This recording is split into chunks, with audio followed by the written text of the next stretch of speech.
dealing with the children of Israel as they were on their way to the promised land.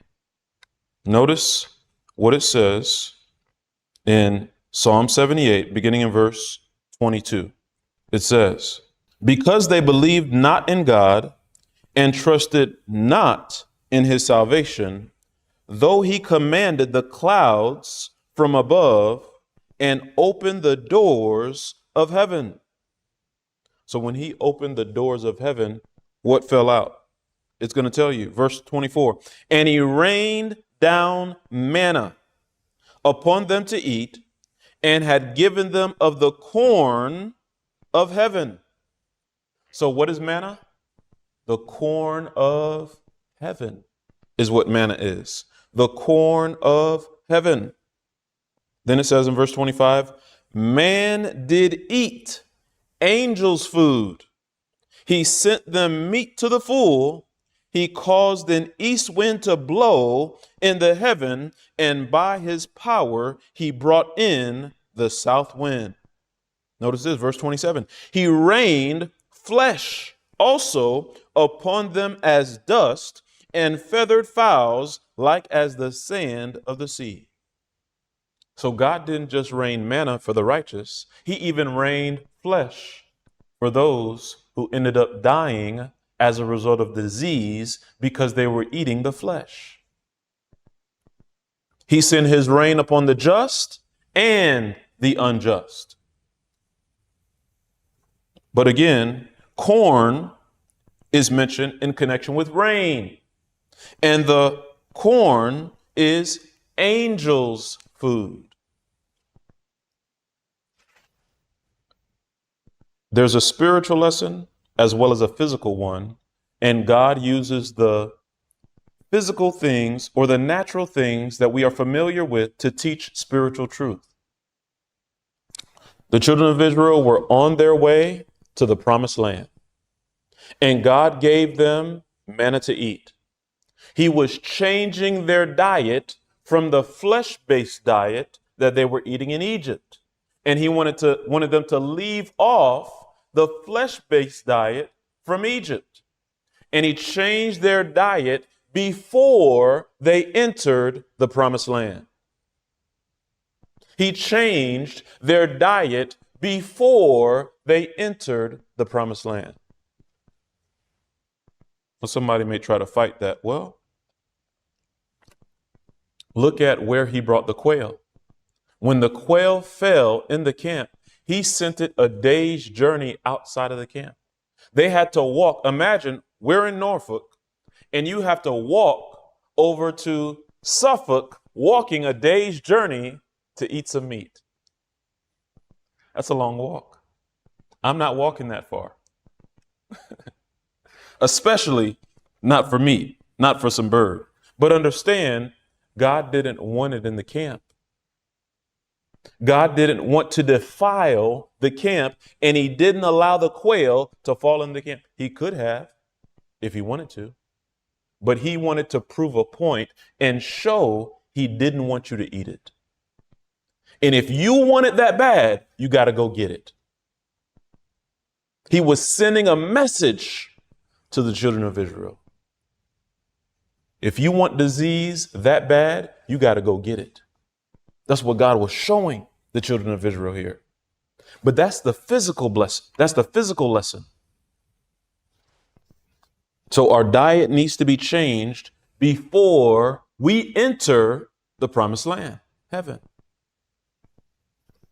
That's one application. There's another application. Manna is angels' food. It's heavenly food.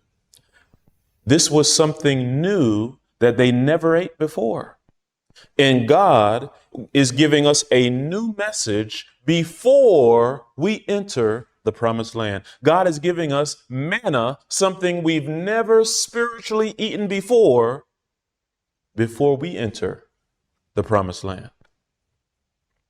So you're seeing how God doesn't just have the physical lesson to be understood, but also a spiritual one in giving you the hidden manna before you enter the promised land. I may say hidden manna, and that may go over some of your heads. So let's go look at that. Let's go to the book of Revelation, because some don't understand what the hidden manna is. God speaking to the church of Pergamos, a time when the church was being corrupted with worldliness. And as worldliness was coming into the church, God sent a message to the church. Paganism was coming into the church, and God sent a message to the church. Notice his message in verse 17. We're in Revelation 2, in verse 17, it says, "He that hath an ear, let him hear what the Spirit saith unto the churches. To him that overcometh will I give to eat of the hidden manna, and will give him a white stone, and in the stone a new name written, which no man knoweth, saving he that receiveth it." You want some hidden spiritual information? Leave sin alone. Overcome by the blood of the Lamb.